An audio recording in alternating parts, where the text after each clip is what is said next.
7 વર્ષની બાળકીની દીક્ષા રોકવા પિતા કોર્ટના શરણે છે। સુરત ફેમિલી કોર્ટમાં બાળકીના પિતાએ અરજી કરી છે।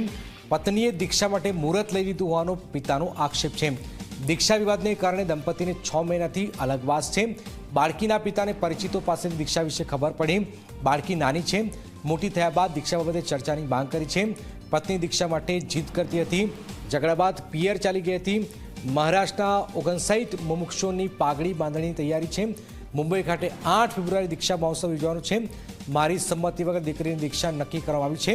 કોર્ટ સમક્ષ દીક્ષા રોકવા માટે બાળકીના પિતાએ વિનંતી કરી છે। કોર્ટે 22 તારીખે પત્નીને હાજર રહેવાની નોટિસ ફટકારી છે।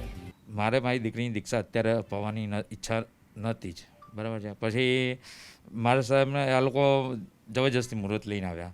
એ લોકો કહે છે કે મારા સાહેબે મને એમ કીધું કે તમે આવો નહીં આવો તો હું દીક્ષા અપાવીશ, એવું અમને મારા સાહેબે કીધેલું। પછી મારી પાસે બીજું કોઈ ઓપ્શન હતું નહીં, એટલે પછી મારે આ કરવું પડ્યું।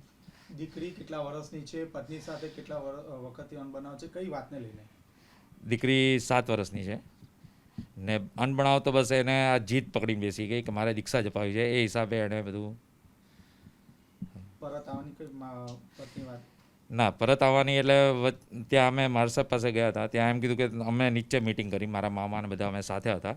તેમ કે તમે અત્યારે અમે એક દિવસનો ટાઈમ માંગેલો કે અમને વિચારવા દે। પછી એમ કહે છે કે તમે અત્યારે હા પાડો તો જ હું ઘરે આવીશ, નહીં તો પછી હું ઘરે આવવાની નથી। આપની શું માંગ છે? મારી દીકરીની દીક્ષા અટકી જાય। પરંતુ માતાની આ જીદના કારણે પિતા કંઈ બોલી શક્યા નહીં। વારંવાર માતાને સમજાવવાનો અને એમનો સંસાર આગળ વધારવા માટે પ્રયત્ન કર્યો, પરંતુ માતા સતત એક જ જીદ કે હું ગુરુજી પાસે ચાલી જવાનું છું ને બાળકોને લઈને ચાલી જવાનું છું। જેથી માતા છેલ્લા 6 માસથી પિયર ચાલી ગયેલી છે અને 8/2 દીક્ષા ગ્રહણ કરાવવાની છે। જે મુહૂર્તની અંદર પણ પિતાની હાજરી નથી અને ગુરુ ભગવંત આ દીક્ષા આપી દેવાના છે તેવી તજવીરો હાથ ધરાઈ હોવાથી તાત્કાલિક ધોરણે પિતાએ નામદાર કોર્ટ સુરતની અંદર ફેમિલી કોર્ટમાં ગાર્ડિયન એક્ટ મુજબ તાત્કાલિક ધોરણે કસ્ટડી લેવાનો બાળકની અને તેની ઉપર મનાઈ હુકમ લેવાનો કે દીક્ષા ગ્રહણ ના કરે, જેથી અન્ય જૈન સમાજની અંદર નાના બાળકોની જે દીક્ષા થઈ રહી છે તેની સામે સખત વિરોધ ધરાવી રહ્યા છે।